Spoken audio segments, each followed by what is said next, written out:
Welcome everyone to another episode of Wednesday Night Live. On tonight's show, we have Max Holker. Holker, did I say it right? It's good enough. It's close enough from Zamplebox. It's close enough. Doing our member spotlight tonight is Daniel and Danielle. We're not sure about Daniel yet. We're waiting to find out from him. Tim's going to bring us the latest news and advocacy. Also, we got the poll question of the week, so if you guys want to answer that in chat, let us know. How often do you clean your gear? We're kind of curious to see what everybody's process is, and we're going to do a quick Zamplebox unboxing. I'm going to be unboxing my box here that I have, and that's about it. So let's not waste any time and say hello to that little bastard in the middle right there. Tom, how are you, Tom? Welcome to the show, buddy. Like I had a choice to be here. You hold me hostage. That's right, damn it. You're not going nowhere. Chained to his desk.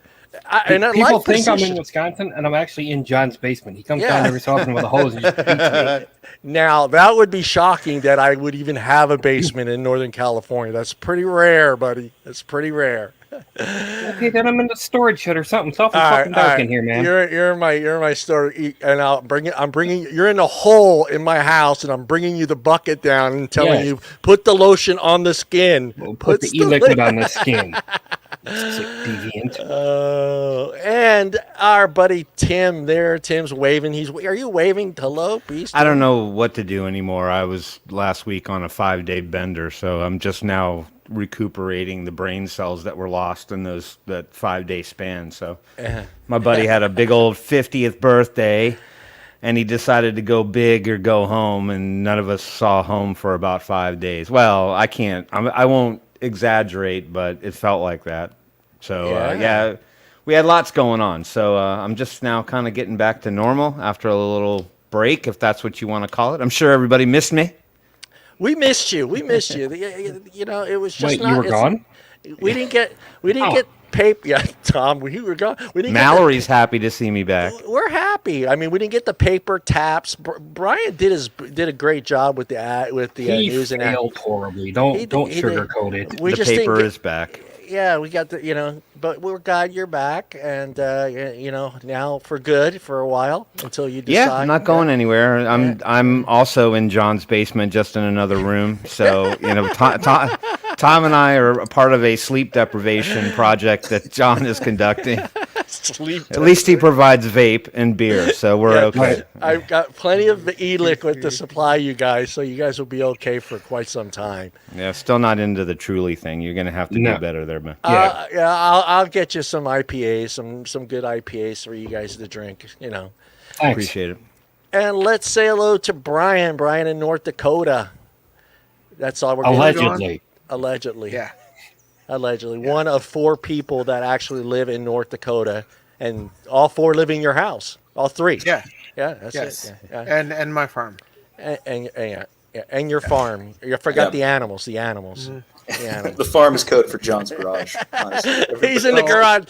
He's in the garage as well.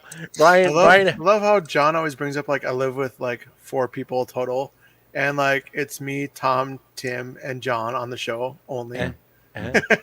So yeah, we're all in his basement. Yeah, we're all in my basement. I'm feeding these guys. I'm feeding you guys well. Look at you. You guys all look well fed, so you should be okay. Well, we're trying to start an Airbnb enterprise, and we're gonna give a special rate to Max down there. See if he can't come join us in the basement. I can guarantee you, no one wants to come visit Modesto, California. I can guarantee you that. The only reason people know Modesto is because it's on the way to Sacramento if you're coming from LA, and if you're in Sacramento, it's on the way to LA. That's the only reason people know Modesto.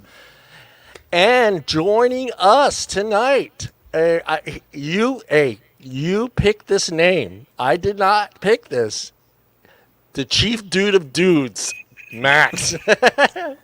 Welcome to the show, Max. Official title. Official title. It's what's on his business cards. I'm going to need a business card from you that says that. Man, I need to make them. I need to make some business cards that say that. Yeah, that would be good. That's just like the Big Lebowski. That's something like the Big Lebowski would have. The dude of dudes right here, man.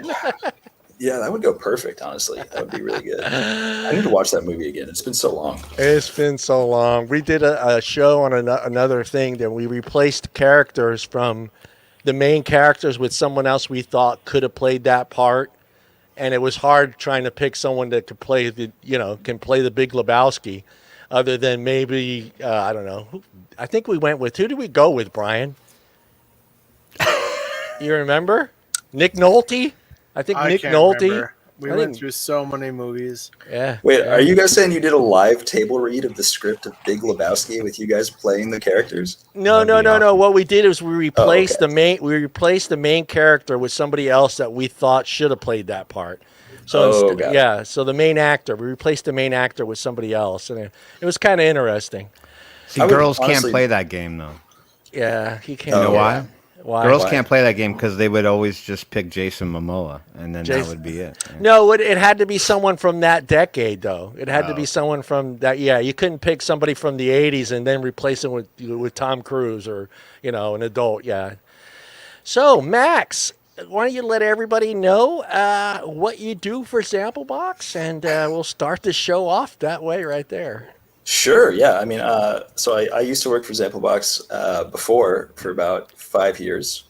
At one point I was COO up until the point where I left for about a year and a half to start my own company, which I'm not going to plug on the show because that would be tasteless. And then I got hired. Plug away.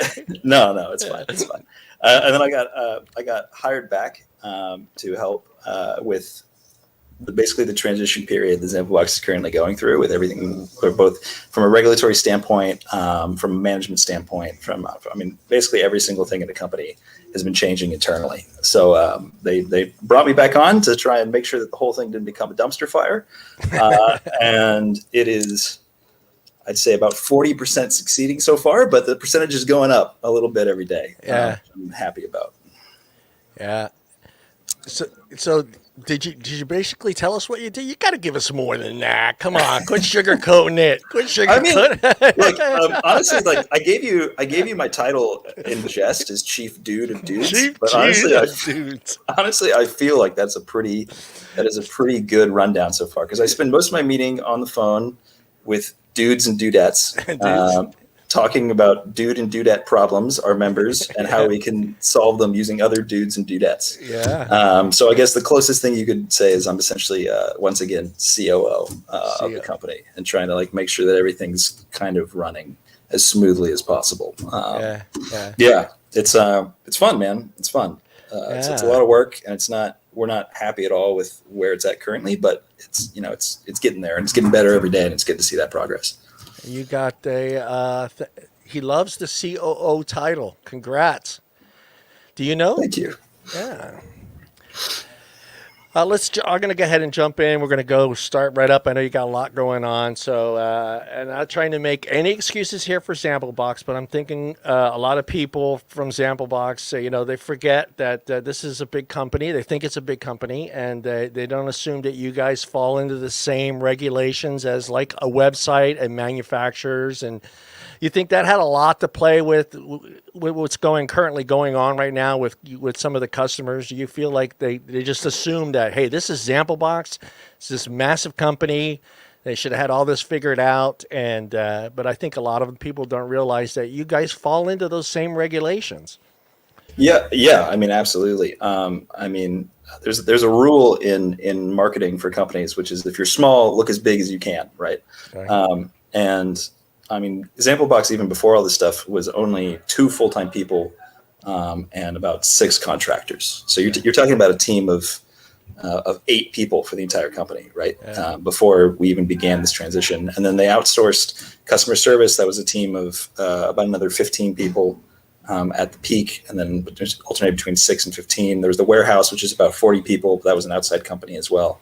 That managed all of that. But for the most part, yeah, it's always been a pretty small operation. Not a lot of people have been involved. So now, obviously, with what we're doing, having with what was happening with the PACT Act, Zamplebox's previous warehouse essentially kicked us out and said we needed to find another place to live. So we ended up relocating the main warehouse down to San Diego, California, from Phoenix, Arizona. From Phoenix. Which has been a fun process. We found somebody who was more lenient for vapor products. But because of that transition, I mean, everybody's fresh, everyone's new, everyone's learning everything all over again.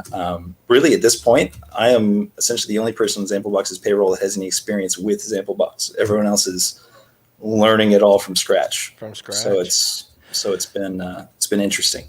So even the warehouses have to come to some sort of standard for the PACT Act as well. So, I mean, that's insane. Well, you don't think about it, but it's a domino effect, right? So if you're using a 3PL or like a third party logistics company that does your fulfillment for you, they're having to deal with a lot of shippers for their other clients, right? So if one of your clients, no matter how big they are, is potentially under shipping regulation, then that could affect all your other clients who you also have contract obligations to. And they obviously don't want to compromise those contracts. That could open them up to legal liability. So it's safer for them to just pass the buck down, which is what happened to us in this case. That's crazy. I had no idea what that. I can see how you're saying it, Dominic. Tom, Tim, Brian, anything? I did have a question. I was gonna provide acronym help for people in the chat. 3PL stands for third party logistics. So if you didn't, that's a fancy corporate buzz term for meaning you're using an outsourced warehouse to handle all your stuff. So buzz. I'm here for all your corporate buzzword help on the show. What I wanted to know. Okay, that wasn't your question. No, it's because that's what I've done. That's what I did for 19 odd years. When I did a lot of that. So I had my hands in the pot. Anyhow, not important. That's a story for another story for another time. It's on my resume, Brian. At any rate, no, I did have a question. So, I think everyone here is conscious of the fact that Zamplebox has had to go through a lot of different rotations and motions regarding the PACT Act and the extreme changes within the organization and shifting warehouses and all that stuff. Can you give us sort of a gauge for how much COVID impacted you, and in conjunction with the drastic changes that the federal government levied and the changes that took place with ZB? So as far as COVID, this is a great question. As far as COVID goes, for the most part, it was actually not that effective for Zamplebox, the core team, right? We were already pretty much all working remotely as it was. I hadn't left my house in 6 years, essentially, because there was just no reason to. I was just working out of my office, and that was the same for almost everybody else. So for the core team, it didn't really change anything. What was really affected was obviously everybody who had to go into an office space and had to physically be there. So like our warehouse logistics company, that at the time before they kicked us out, right, they had to deal with they had 40 something people on the floor. The regulations hit them pretty hard, or I guess regulation is the wrong term, but the precautions hit them pretty hard in terms of staffing. And now, even now, we're still dealing with the fallout from this current warehouse, because one of our biggest challenges right now to make sure that we can continue to fulfill orders as fast as we can is hiring. Just like finding people who are willing to work warehouse jobs. We're offering almost, in some cases, double minimum wage. And we just cannot find people willing to work warehouse jobs right now. And it's really hard. I'm just not in San Diego. That's you can't remote pick orders. Although you did live in San Diego at one point. I did for 5 years. Yes, I did. Yeah. You come to find out really quick that San Diego is not really a big distribution environment. It's very pricey, and mostly you just see manufacturers down there. So if you ever want to bring Zamplebox to Atlanta, hey, we're open, and we don't really have any of the vape demons chasing after us. So But I can see it's going to be cheaper too. It's Tim's face for the advertisement for Atlanta. Tim just going, "We're open." Yeah, that's what I'm going to officially rename the state, or nickname the state, Vape-lanta. So Vape-lanta, we're open. Yeah, we're open for business. That's, I guess, consider this an open inquiry. If you are in the San Diego area and you need a job, please, Lord, message me. I will. Yeah. I couldn't afford the mailbox in the front yard the last time I left Max. It's pricey. Or as they say, you couldn't afford to pay attention. I guess it It was all about that when we lived in San Diego. It is expensive. Brian, do you have a question for Max VG? I like that you went back to the VG, man. It was the classic name, man. Yeah. Well, Brian? with the transition, like, you know, a lot of people don't know what was going on, and you know, people were confused and all that stuff, and it's, you know, it's very helpful to come on and kind of, you know, explain what was going on. So, you know, I just want to thank you for that, for kind of like clearing the air per se. And secondly, like with the transition, do you think there's gonna be like impact on like how like maybe like ordering like from people and so that like how like let's just say like I have a box that's like what to say like a 6 juice box or whatever. Is there going to be a change in like liquids that like maybe liquids that you didn't have or something like that? Yes, so that's another great question. So yes, the short answer is yes. So what we moved over from our warehouse in Amware, or in Arizona, sorry, our warehouse was called Amware, was about 150,000 bottles of inventory, which to give you an idea is about it's a 3-month lead time for us, for how much product we're running. Part of what USPS has announced, not necessarily publicly, I mean, it's kind of public. It's so hard to track this information down, man. Is that they're willing to continue shipping products to some degree as long as you can prove a level of compliance, and that's where the PMTA comes in. So as you are probably aware, the FDA released the PMTA list of products that were, essentially on the list of able to continue to be sold. So what we had to do is we had to go through our inventory, find out what was on that PMTA list, contact all of our vendors, and find out who was and wasn't looking at a possible acceptance over the next however long time. So when we first transitioned back down to San Diego, we only had maybe 40% of that 150,000 bottles that we could continue to ship. That number is up to about 60% as of today. We just got final confirmation on another vendor, and we're expected to continue to grow. There won't be any change in the quantity of bottles. I mean, we still have enough to continue to ship, 3, 6, 12 to as many people as we want. But there's definitely going to be a ramp up period before we're back up to the variety standards that we had before. You want to answer? Well, Phil, they've been shipping to Canada, correct? There hasn't been any issues with Canada. No international issues for continuing to ship. Yeah. It's been fine. Yeah, so you guys, everyone should be still getting their Yeah, it's just us. It's just us. We're the ones that are falling into that. Yeah. I'm sure you guys do. And Brian's the only customer because there's only like 3 people that live there. No, I'm kidding. No, I've been to the shops South Dakota, not North Dakota. Yeah. Oh, that was South. Oh, yeah. There's people. They have a population there. I forgot it. Yeah, no, I've been to quite a few of the shops in like Rapid City and straight down Sioux Falls and Aberdeen. Yeah, I've been through quite a few of them actually. I know of a guy that runs a few. And how are you seeing their variety changing for those shops, for what they're able to give to customers? Who, me? Yeah. We've had some shops up here that have closed their doors within the last like 3-4 years. I've seen 3 bigger shops have closed their doors, try to move on to something else. The ones that are staying, their variety has changed a bit, but one of the shops that, they've always got changing inventory all the time is now always the same old thing. They might have like 1 or 2 juice lines that like they, that are like their staples, but they do change around a lot. So, I mean, I haven't really noticed because of that factor. But I do know that there has been a significant change in the inventory, but at that time too, it was more like the salt nicks that they were seeing being sold versus like the freebase stuff. So that's why I haven't seen much of change there either. Yeah, salt nicks are super dicey. As I'm sure anybody who's been vaping for as long as we 5 have can account. Yeah. Salt nicks are a new thing, right? I mean, they weren't around when the PMTA date was originally set in 2016. Yeah. So technically, if you go by the letter of what the FDA is saying, no salt nicks should be on that list. There are exceptions, and people are arguing it right now based on, well, it's the same flavor profile. All we're doing is changing the nicotine amount, so we should be able to continue to sell. The recipe is essentially the same. And that's the loophole that we're currently going through right now. And it does look like the FDA is going to respect that. So we don't see an interruption in being able to continue to sell salt nicks as well. But it's rough, man. It's rough right now for everybody who's trying to make sure that their store, they're trying to be as compliant as they possibly can, as well as make sure they can do the best thing to their customers they possibly can. I mean, everybody from the small vape shop to us to, international distros are all dealing with the same problem right now.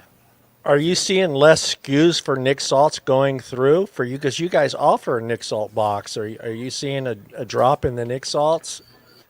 You mean in terms of people ordering or in terms of products? Towards PMTAs. Some of those companies are saying to themselves, well, this wasn't, like you were just saying, they weren't part of the PMTAs, or they weren't, it wasn't a product that existed prior to 2016. Yeah, so actually because of that loophole I mentioned, I'm actually seeing more Nick Salt products. In fact, we're going to be at a point probably at the end of the month where we'll have a better variety of Nick Salts than we did even 2 months ago. Nice. There you go, Tim. Tim, I think you get the Nick Salt box, right?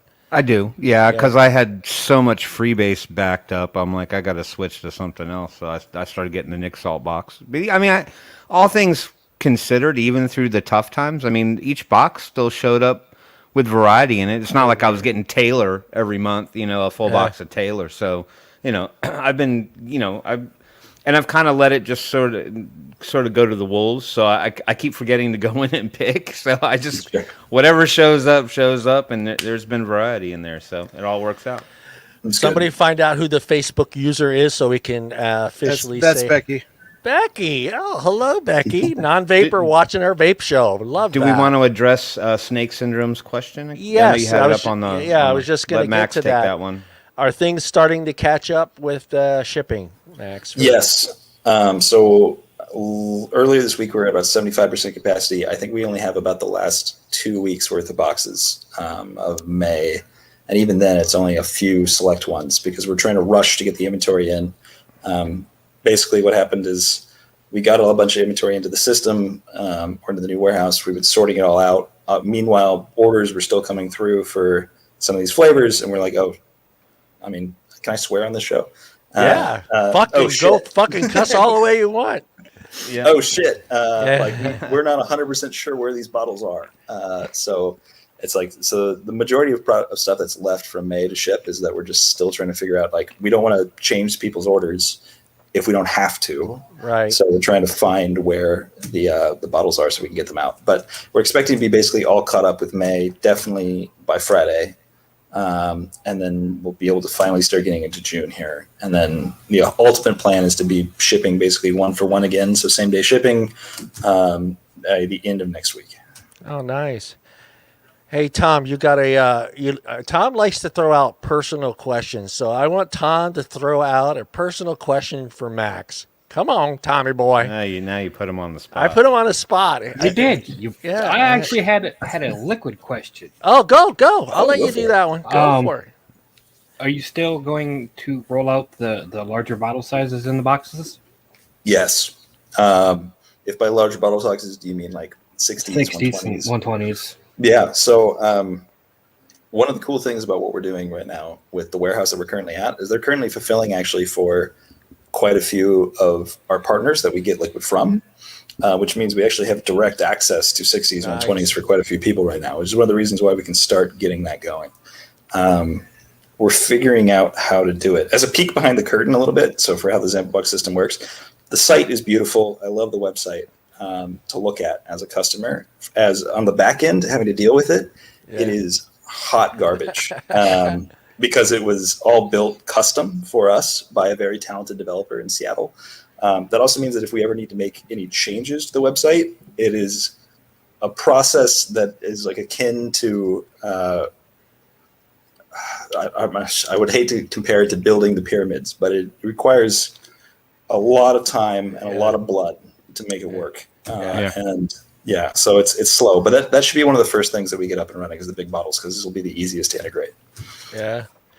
God, that'd be so nice to see. I started in the beginning with the 15 ml bottles in a little green bag with the with the confetti inside there, and I got some of that confetti this last week in my box. I was going to say, yeah, we're doing the confetti again right now as we get all the packaging changed. Yeah, but were you around, Tom? Tom, were you No, around? not. I just missed the mesh bags with the little green box, and then it just had that I got the little green box, and I got the 15s, but I wasn't around for the bags. Oh yeah, they had the little nylon bags with the bottle sitting in there, and it was like you're getting this little. It reminded me of the candy your grandmother used to give you in that little thing, you know. Well, I'm dating myself. Tim's probably the only one that knows what I'm talking about. Those bags were cute, but those bottles broke all the time in those, unfortunately. Yeah, they did. Yeah, I'm so glad you guys switched to plastic bottles and got rid of the glass drip. Oh, yeah. Oh man. We're actually one of the people who led that charge, frankly, because literally just for that reason, we started asking all of our suppliers for plastic bottles, and then the industry started shifting. So I don't know. I could have nothing to do with it. I'm taking credit. It's me. You're welcome for it. I did all of it. You're the chief dude of dudes. So I'm the chief dude of dudes. Exactly. Well, getting into that, that's one of the things that I've been with Zamplebox a really long time, and I was talking about with another friend. It's just the transitions every year that you guys listen. You've been listening to your customers. You made the changes from 15 mils to 30 mil bottles. You changed to some eco-friendly packaging. You guys, you've added Nick salts. You guys are always trying to find out. That was the other nice thing. You guys always tried to find ways to get us our packages faster, and I love that. I mean, each time you guys changed it, it seemed like I got that email, boom, 3 days later, my box was in my mailbox, and I just love that. So let's talk about the future here of Zamplebox. What does Zamplebox have planned for your customers? Yeah, well, I mean, first of all, thank you for recognizing that. I mean, we've always tried to be very, very, very customer focused, which is why this current period of where we're at right now it's painful, and it's actually painful. I've seen. I'm not gonna name names, but I watched a grown person break down and cry just yesterday at like how bad the system is right now, because we're so unhappy with how this is working. So I really do appreciate you recognizing that, and we're trying to get better, and we really appreciate everyone's patience while we're going through it. As far as what the future holds, as soon as we can get our heads above water a little bit and we can start making positive changes, obviously we want to try. Compliance is kind of our number one thing. We can't really plan to do anything else as long as we can be assured that we're going to be around for at least a while longer. So obviously we have to make some changes in regards to tax as is required. We have to make some changes in terms to, because right now for tax, we're just paying it without telling you we're paying it. We're paying it for you on your behalf. So we don't have to add it to the checkout section, which has been interesting. We have to make some changes in terms of shipping. If USPS decides that no, you can't ship these products anyway, then we're gonna have to make some changes there. But taking for granted that we will figure out all those problems, because we have a pretty talented team, and I think that we will in fact figure those out. Then I mean, things we want to finally is offer a CBD box, which I think John, you and I talked about a little bit about that before. I was hoping to have that up much sooner than now, but a CBD box. We're interested in other things like Delta 8. Getting a Delta 8 box up and running would be great. Offering more disposable options to people who want to do a disposable box, just to have as an ability. As Tom said, bigger bottles is going to be huge for us. We absolutely want to do that. And we want to explore having more benefits to your membership rather than just getting a box, just being able to order retail. I mean, we've been talking to other online retailers. One of the silver linings of our move is that we're a lot closer to a lot of other people in the industry now.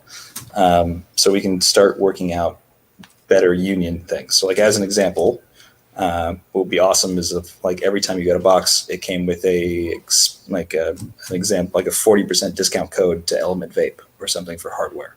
Yeah, I remember which that. we'd love to be able to try and work out. So that's where I would like to see us be, Yeah.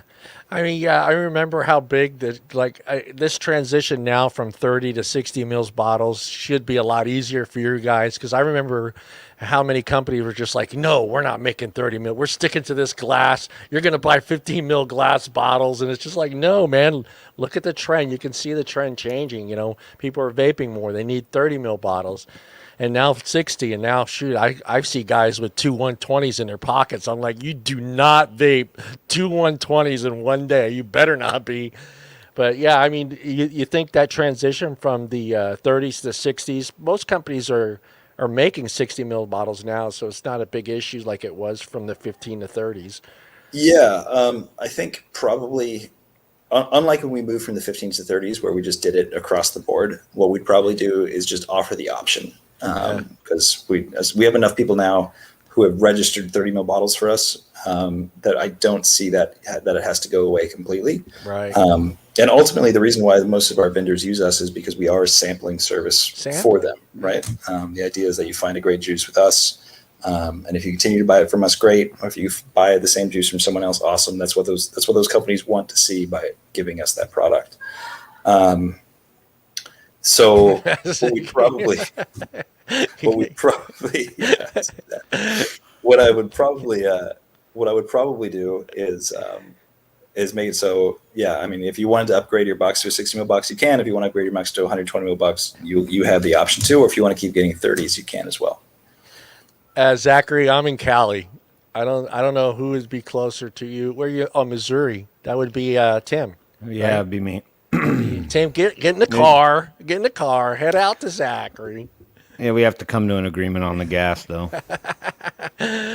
Oh man. Tim, question? No, I was actually just going to mention something as we were talking. Oh, wait, what? Oh, you got question. You got the O face going on. No, I was just gonna. I was gonna say. I think the offering of the 120 mil bottles, especially for probably some of the more seasoned people who've been with the company for quite some time, is probably going to play into being a huge benefit, because we kind of already know what we like, and we probably tried. Even though my account thing says I've only tried like 432 out of like 2,775 flavors or whatever are available. Yeah. There's just some of those I'll never try, but I think a lot of us have settled into our flavor profiles, and we kind of know where we sit. So that would be a huge benefit. Maybe not so much for the customer who's kind of green and starting out. I think for those people, I would highly recommend use the service for what it's built on, and that is a sampling service and experience all the different types you can. Because I mean, you know, why get 120 mil of something that you're like, like then what are you going to do with it? You know, all the trade groups on Facebook are they're gone, man. Yeah, well, I mean, that brings us back to like that. It's kind of an interesting issue as to like, why do the brands work with us in the first place, right? They do it mostly for sampling, and they want to sell you a 120 ml bottle. They don't necessarily want to do it through us, though. So it's interesting to how that would work, because it's like, okay, what value is Zamplebox giving the brands if I'm sending somebody a box of 120 mils? Right. And that is another, I guess, benefit, silver lining of regulations is these brands are much more open to collaboration now and to doing things like that now, because they just want to try and get their juice out as any way they can. The benefit to the customer is like, okay, well now we can, it's kind of like a bulk and save. It's almost like a wholesale model, right? Because you can buy 12 bottles of 120 mils and almost get it at a wholesale rate, as opposed to, which I think more brands are getting more open to. So that does open up a question for me, though, just talking about it a little bit. So I knew it would. Yeah. So, I mean, obviously one of the things that we talk about here is that, we would like to see the community come closer together, where I think we kind of experienced a little bit of, especially in the advocacy realm of things, things had a tendency to kind of fall to one side of the aisle or the other, whether you were the online advocate or whether you were the local shop advocate. Okay, let's throw that out. So what I'm saying is Zamplebox leading the charge on trying to sort of pull that sort of collective together and work hand in hand with other companies, or is that just a trend you're seeing throughout the vapor industry? Like everybody's like reaching out like, hey, we got to come together. We got to figure out how we can kind of make this network work for everybody. I would like to take credit for it. Go ahead. You're the dude. You started. Keep going. Don't stop that roll. Chief dudes and dudes. No, I'd say I think probably, when Zamplebox first started doing what it was doing, which is bringing brands together, we probably were leading the charge in terms of bringing brands together, right? Like I've introduced more e-liquid company owners than I can possibly count over the years that I've done this. And they've done more collab stuff because of that than I can possibly count. So I think probably ultimately, if there was nothing to do with regulations, I could realistically take credit for that. But now, just with where the industry's at, I think everybody's just trying to find more ways naturally of working together, because it's I was thinking this could work out for the hardware pull together and environment survive too. kind of thing. Yeah, absolutely, it can. You were the sampler too, right? You did all some of the sampling too for companies before they came in. I remember that. You Yes. tasted a lot of friggin' juice, man. Yeah. Well, my previous role at Zamplebox for a little bit before I got promoted was I was the chief purchasing guy. So like basically anything that was in your box between the years of 2015 to 2017 was there because I picked it. You don't say all of them, because there were some bad ones in there. I picked some bad. Dude, I'm not infallible. I've had some bad choices. For sure. It's hard. I can't imagine that, because like we always say, taste is subjective. I mean, what I might like, Tim might hate. What Brian might like, I might not hate. I mean, it's just, and for you to be responsible for all that, it had to be hard. Yeah. Well, I mean, like, we had a whole team, right? Like everybody on staff tasted juices. It was just at the end they'd get back to me with what their feedback was, and then I ultimately had to make the decision of like, are we working with these people or are we not? But there was definitely some juices that's slipped in during that period that if I could go back in time, I probably would not have accepted. I'm holding a grudge over the Poet Pistachio that somehow found its way into the box that one time. Yeah. At one time. Yeah, that one time. Yep. Now is the hardware I'm sorry, the warehouse part, where here I go again, the wholesale part, the store itself, is that still staying on the website, or is that going to change? You mean the actual wholesale section on the store? Yeah, where we can go, we sampled something, we can go and purchase it on the Zamplebox pages. Anything there going to be changing, or is nothing there is changing? If anything, the only thing that could be changing there is that we'll be lowering the prices on that section. Ooh, even nicer. See that? Yeah. Thank the dude of dudes. Tom, hit him with that personal question. Come on. See, now I've had time to think of one. There you go. Here we go. What kind of meat do you prefer throwing on the grill? I actually just made smash burgers right before we started with caramelized onions and like a 60-40 mixture of lamb and beef. Nice. So yeah, I mean, ultimately, I'm never going to say no to lamb. It's my absolute favorite. Besides that, I'm an American man, man. And it's all about the beef. He's beef, the dude chicken, of dudes. The dude of dudes. Dudes of dudes. They go 40-ounce New York strip. Danielle. Hello. Danielle's been with Zamplebox a long, long time. She's going to do our member spotlight. Would you like to ask Mac a question? Max. Something. Tongue-tied there. Yeah, I don't know. I wasn't thinking of any question for Max today. Yeah, throw it out there. Hit him with a personal one. Ask him if he likes to fish or something.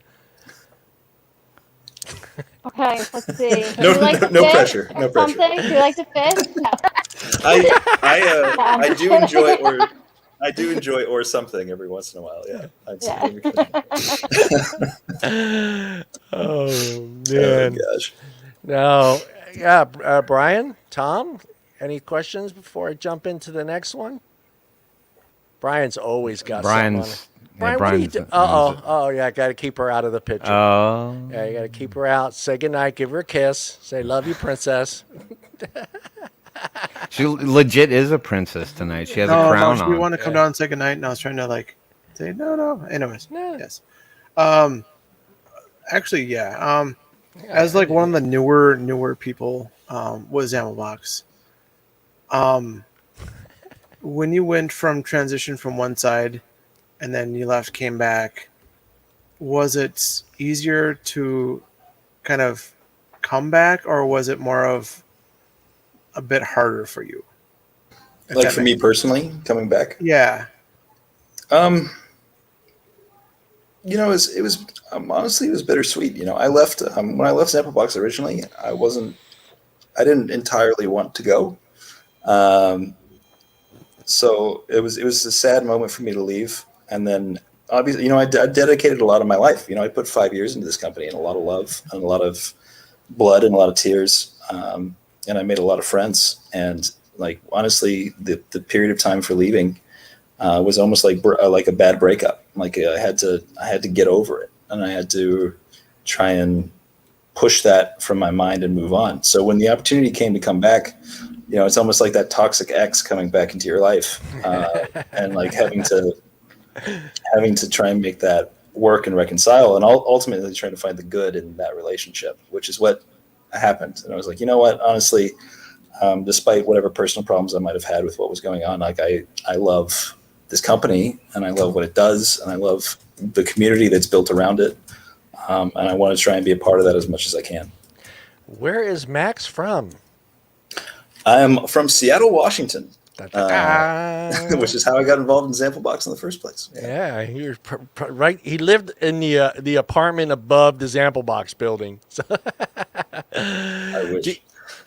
Do you miss? Because I've been around. Tom remembers them too. You guys kind of missed those little things you guys used to do on Friday. I mean, it was a great group of people that were working there. Everyone was really friendly, and you guys always had. Was it Fridays, right, Tom? It was Fridays. You got beer pong. You were involved in some of them too, weren't you? I think you did. Didn't you have a beer pong contest against? Who was it? Who was it, Chris? Or was it? Yeah. You beat him too, I think. Didn't you end up winning? I did not. No, I've never won a game of beer pong in my entire life. I never will, probably. Never once. I know that has all changed, and I'm sure it's a lot different now, especially with everybody working remotely. Is there any future plans to? Not that they're going to come back anytime soon, vape events, but Zamplebox maybe setting something up like they did back in LA. What was that, 3 years ago? Yeah, I guess that was 3 years ago, yeah. Was that the one? When we did the booth at ECC? The tent. Yeah, the tent, the circus tent at ECC. Oh, man. I planned that whole thing, and it took like 6 years off my life, honestly. You guys had everything. That was like the place. That was like the place to be at that event. Yeah, it was to go through the Zamplebox tent. Didn't matter what else was going on at the event. Everybody was in that tent. You guys had the robot there. Z-Bot was there. Everybody was there. Yeah, Marley in the Z-Bot costume. Marley in the poor Marley. Poor girl. She almost died from heat stroke. Trooper. No, I mean, like we would. So here's the thing: I would love to do that. In fact, most of the people I talk to in the vape industry would love for those kind of events to come back and become a thing again. But I mean, just like you don't see Marlboro hosting of conventions, No. Like it's almost the same thing. Like there's almost just too much stigma now. Yeah. I think probably overseas they could still be a thing. You know, like in France, Spain. Paris has got the big one. Paris is the big one still. I mean, even the UK is still doing something with that. I would love to do it again. It's not the same anymore. If you do the Paris one, me and Tim are up for going. Don't worry about it. I have updated passport. I'm sure Tim does too. I'm good. I'm good on the passport. If you need some representatives there in Paris, we'll walk around with our ZB shirts on and, do the things that we need to do. Yeah, absolutely. It's hard to think about doing stuff like that because right now all I want to do is just try and get the company back to actually doing right by our members first before I focus on anything like that. Toasty Cheese, is that finalized? That's fully going to be open. It's this weekend. I wasn't sure if they filled all the vendors. I didn't know if they ended up getting enough vendors to show up for that or not, and how that was all going to work. Well, just like a week or so ago, TDL actually confirmed that they're going to be there. So I'd assume it's opening up quite a bit. So now the Matika, that's over in where is that? That's Connecticut. I think Connecticut, right? Mm-hmm. Wow. Those Democrats are letting that happen there in their state. Never mind. Let's not go there. Look at Tom, almost choked. Yeah, Tom, I know. I don't want to go there. That would be awesome to see him. I know Nick Orlando's trying. Are they still trying? Did they give up or? Because he wants strictly vape. No CBD, no Delta, just straight vape. He's talked about it a little bit. That's kind of as far as it's went so far. I don't know how future it is. I've been picking his brain because I kind of tossed out a funny. Yeah. Max is right by him right now. Nick Orlando. Yeah. I kind of tossed out an idea from Nick, and haven't really heard much back from it. But my whole goal is to see if Nick will pay plane tickets for us to go down. Do the show from there. Yeah. Nick, what's Nick's official title? Is he VP? Is he VP or president?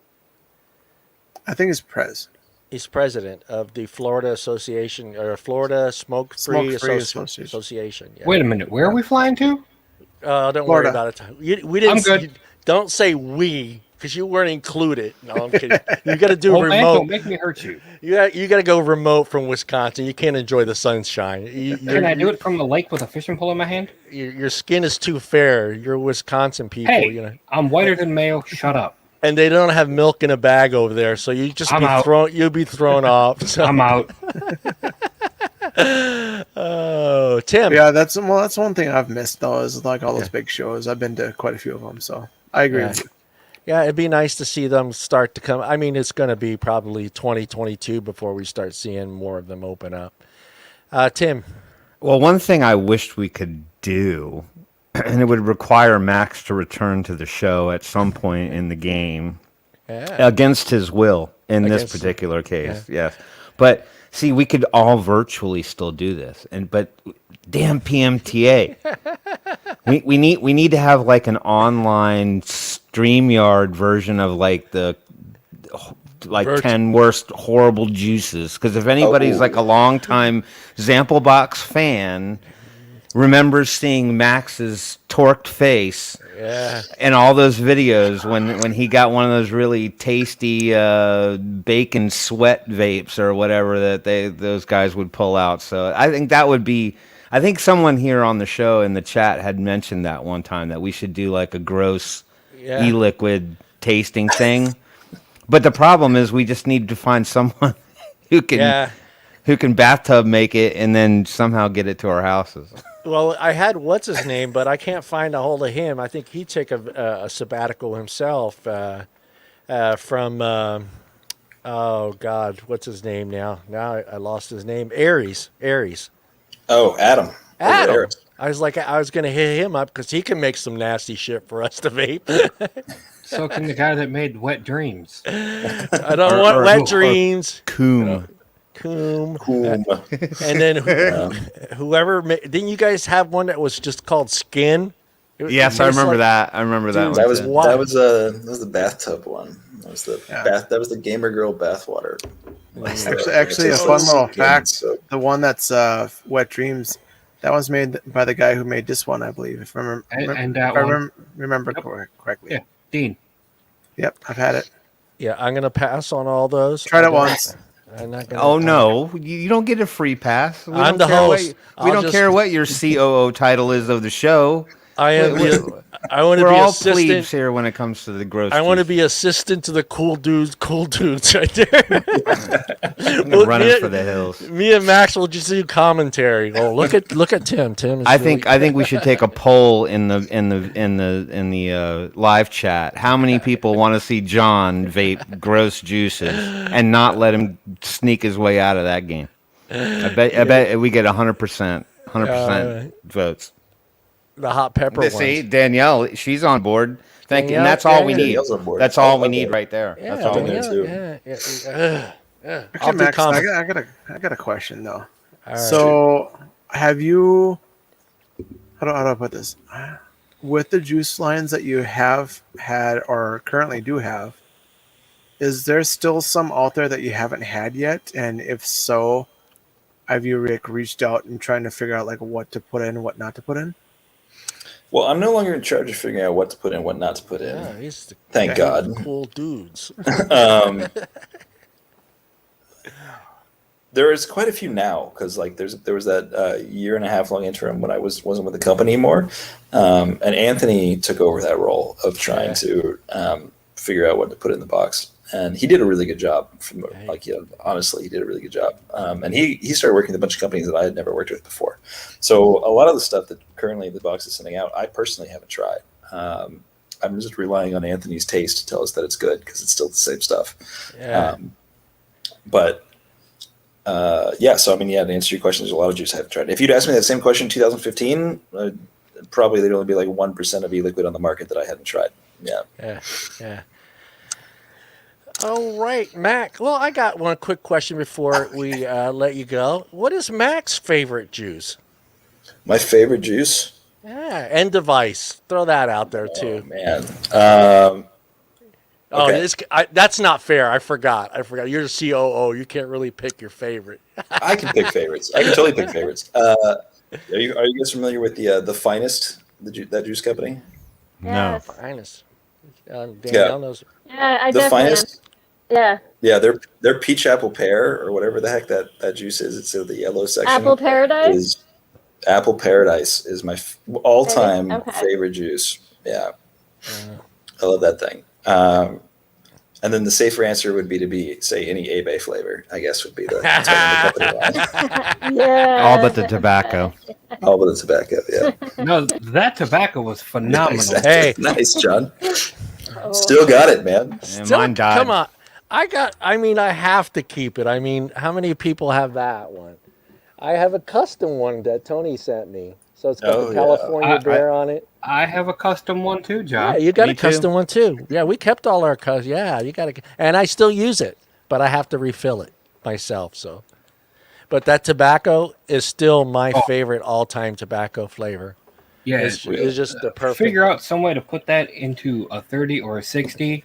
Ooh, yeah. Yes. Find out who made. Find out who Would made you like that. to know a secret on that juice? Since we're no longer making the Abe, I could probably just give it away. Yeah, Mr. Good Vape, otherwise now known as One Hit Wonder, made that tobacco flavor for us. So One hit Wow. wonder. One Hit Wonder. So if you want to hit them up, I'm sure they'd probably still have the recipe. Yeah, They could probably get it for you. That was just the perfect blend. You had that nutty flavor to it. It was perfect. It was perfect. And I don't know which one they were trying, because most of them were trying to copy a cigarette. I couldn't really tell what brand they were trying to get close to. Did you guys at all that vape that tobacco? Ian developed that one. Oh, Ian did. So I'm not 100% sure exactly what tobacco he was trying to emulate with it. I know that there was a lot of West Virginia tobacco in that, and then some other mixtures. Yeah. There was a company that was in Kentucky that used to make some amazing bourbon flavored vapes, and they used to infuse it with bourbon barrels. And I don't know if they're still around, but they used to. 5 pounds? It's I was not- going to say 5 It's not Ponds would 5 be- Ponds, but it was another company. Yeah, it was another company. But Phil, if you're looking for a good one, try 5 Ponds. They're Yeah. kind of like the kings of the sort of like the alcohol liquor kind of. Cohen used to do that too. They had a line that was alcohol, quote unquote, alcohol infused. I think, didn't Yeah, they? yeah. I can't remember the name of that company, but that was their thing. They actually were. I don't know if that even is if they were being truthful, but they were saying they were creating their e-liquids in these whiskey barrels. I guess. Yeah. I don't know how the process goes. You But I talking about remember 5 Ponds? No, some other company. Oh, okay. My take on it is if you're looking for a bourbon flavor, go to your liquor store, buy a bottle of bourbon, Some bourbon, man. and just drink it. Well, I got a question for you guys. If, hit us up. if you don't mind, if you don't want me to flip the script a bit. Flip it. I like questions. I'm for questions. Okay. What's going on? Great. So, I mean, you guys are essentially the face, I would consider, of our user base right now. I'm sorry. You say that now after been trying to grow my hair out like Tim, and now I look like crap. So And I mean, and it's great that Danielle's here as well, because I would love to hear her response to this as well. Is if you could change anything with the service with Zamplebox, if we could do anything right now to improve, other than the obvious things of fixing what our current issues are, what would you like to see done? Yeah, it's a tough one. Everybody do those. These are those bored questions that you're never ready for. You like walking on a Monday. Yeah. It is like going at work. No. I got one, and I know this one has been coming up a lot because I remember seeing it as soon as you introduced the salt lines. But the mix box, this half salts, half freebase. Yes. Yeah, I know that one comes up so much in the lounge. It's like, hey, as soon as you said, hey, we got salts, everybody's like, can we half and half that box? And you're like, no. Got it. I don't know if that's possible, but that would be really cool to be able to mix, go 3 and 3 or 6 and 6. All things are possible now, John. That's right. All That's things. right. We're talking to the chief dude of dudes, baby. Chief dude of dudes will make it happen. I'm actually sorry. I just have a notepad open. I'm actually literally writing these down. Yeah. All right. Who's next? I'm thinking. Well, with still. me, so Come back to me. With me, I know. Well, I used to work in shops and stuff like that, and questions I've gotten from people is they would try one flavor of a juice line, and then they're like, "Oh, I wonder what the rest kind of tastes like." So to me, if somebody's getting like a 100 ml box or like a 60 ml box, and if you had a questionnaire of like, did you like this line or something like that, or like that juice, like would you like to try their other flavors type thing, and see if you can, instead of doing 60 mils or 30 mils of that, give them like a little sampler of that juice line of like the little 30 mil bottles of like, for like a certain amount of price or whatever, and in their next box, and then that way they can try the whole line and see what they like. It's not a bad idea. I like that. Yeah. Daniel's another longtime Zamplebox user. Hello, Daniel. He's going to be doing the member spotlight with us here in a little bit. Hey, Daniel. I'm still thinking. Are you still thinking, Tim? I'm still thinking. I have two, and I The first what are you one- special? What are Shut you up. special? Okay. Shut up, old man.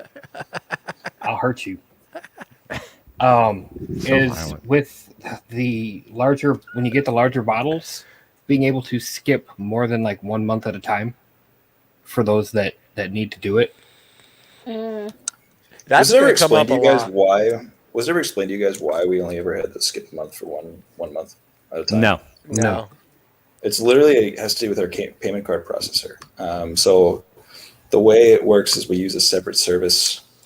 I'm literally writing down skip a box while I say this, sorry, or skip a month.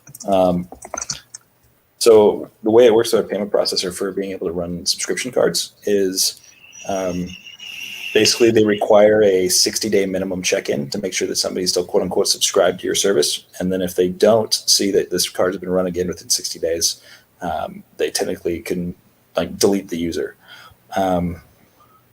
It's very annoying, and we would like to choose a different service so that we could literally do exactly that. And it was something that was on the table to be looking at even when I was still first with Zamplebox. So that is something I want to get around to getting fixed for sure, because that would annoy the crap out of me if I was just a subscriber. So Yeah. My second one Hey, is shut up. no. I was going to say that question gets 5 John Zampleboxes. Get that guy off the screen, a bum. Ego. No, I'm joking. Let's say you pick this one and you happen to like it, and you pick it for the next month. Being able to put more than just one in your box would be nice too. You just stole my. Oh, Tim's got to get that hamster. Well, rolling, okay. Well, I can understand why, because I think another thing that people don't understand, people that get involved with the service, is that Zamplebox, well, notoriously, maybe the process has changed, but they kind of had one stock pool that was for the wholesale orders, and then another stock pool that was for the subs, and so inevitably you would kind of sometimes run out. But I'm with Tom on that one. At best, like max 2. Like if you're the kind of person that is picking their juices. Maybe if you could move side over a little bit more from the wholesale side, and then allow people to at least go with at least 2. If there was like a killer one that you absolutely loved and wanted, something like that. Yeah, absolutely. That goes back again to what we were talking about the issue about trying the 60s 120 upgrades. Is because, again, the only reason most of these brands work this is we're a sample service. It's harder to say we're a sample service if we let people fill their entire box up or even add more than one of the thing. That said, now that, like I said, more collaboration is happening, I think we could probably people could be persuaded to be okay with doing stuff like that. Yeah. That's something that I'm definitely write down as well. Especially since a lot of especially since with the new regulations, some of these places some people that live in the rural areas may not be able to get any e-liquid, but they might just love that one, and you guys are basically their supply for the whole month. So that'd be kind of cool to be able to pick 2 of the same thing. Yeah, I agree. I think just from a user standpoint, you don't want to be limited like that, right? You want to be able to pick something. Yeah, I'm a user that lives in the country. My closest shop is over an hour away. So Zamplebox has been for 5 years now my monthly supply. Wow. Oh yeah, I mean, absolutely.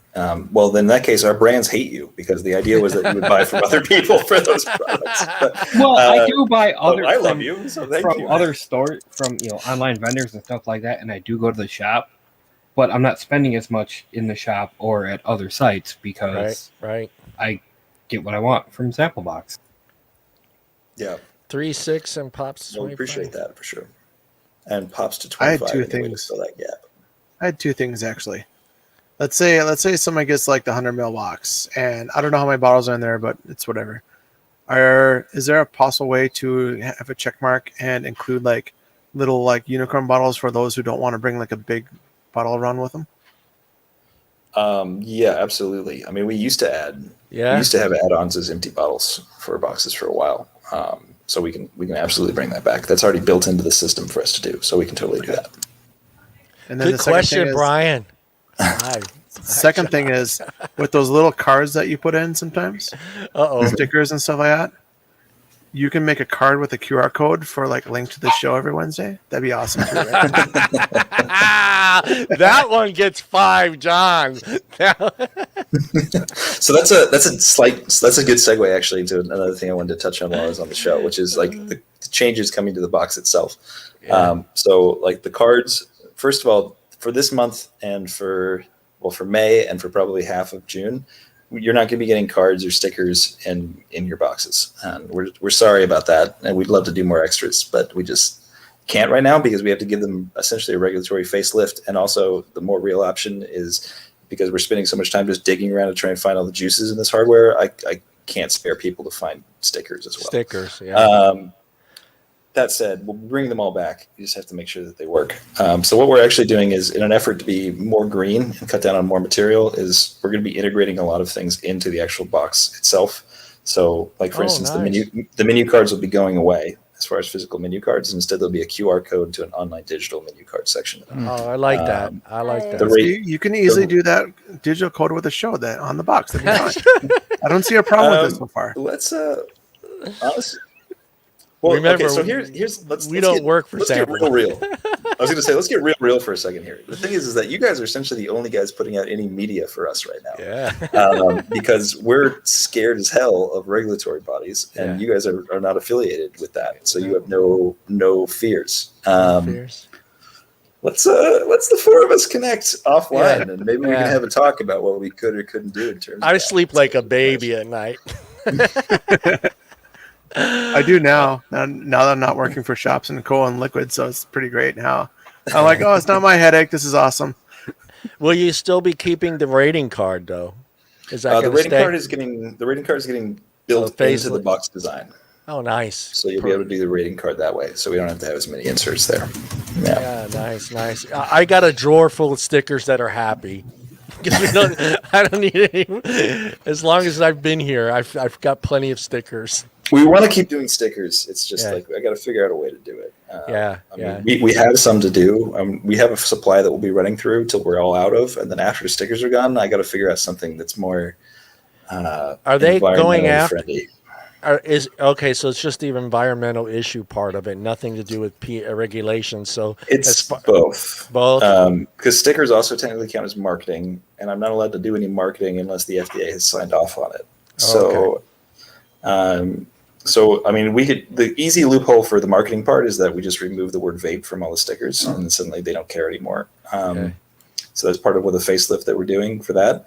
But the other part of it is actually, environmental, which is like I personally feel a little weird about the amount of landfill that's generating, and I would like to have it not do that. That said, I like to think people are using our stickers and they're not all ending up with the trash. But I don't know. That's a conversation that I would be interested to know some more of for sure. Just integrate the stickers into the box like you've been doing with everything else, and you'll be fine. Yeah, you just cut it out like with some scissors and then just you can just peel it right off. Yeah. Oh God, man! If you can find me a manufacturer for boxes that'll do that, I'll totally do it. Yeah, you want to answer Corey's question real quick? I know you got to run here pretty soon here.